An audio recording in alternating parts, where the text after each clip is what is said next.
So I want to look at microcontrols, which are probably the most underutilized tool back in the screen area when it comes to registering. I think one of the issues people have is we don't zero them out first, and that can cause some confusion down the road when you go to move it one way but it's not moving. So I want to start by zeroing it out, and I just want to identify what each of the bolts are going to do. So for the microcontrols, that's going to be when you're off 1/16 of an inch and you just need to nudge it one way or another. You're still going to go ahead and manually do it, register it once you're getting your screen registered to these marks. So you need to release the locks here.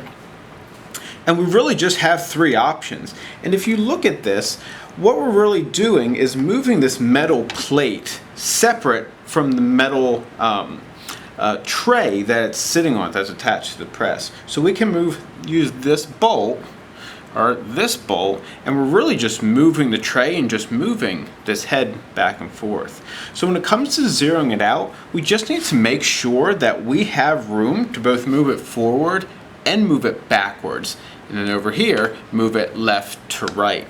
So to do that, we really just either turn these bolts in or out till we have about 1/4 of an inch left here.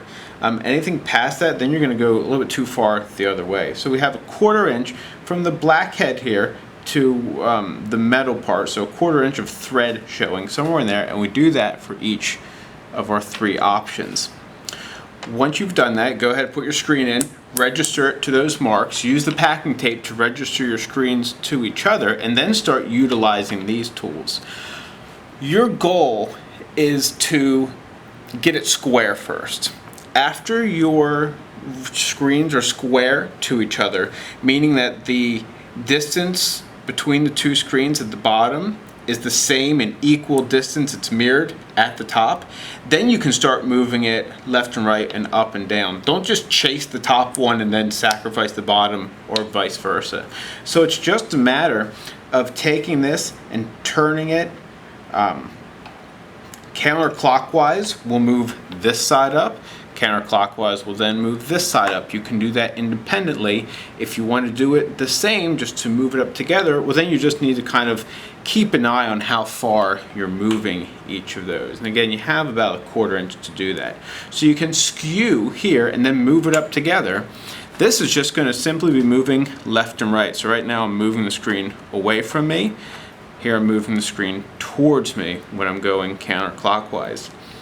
What I like to do is kind of visually see how far off I am on my marks, and then come back here and actually watch the plate move. So if I know that I'm off about 1/16 of an inch, I'll start to move this until I see that move about 1/16 of an inch, print it with my packing tape underneath it, pull it up, see how close I am, wipe it off, and try again.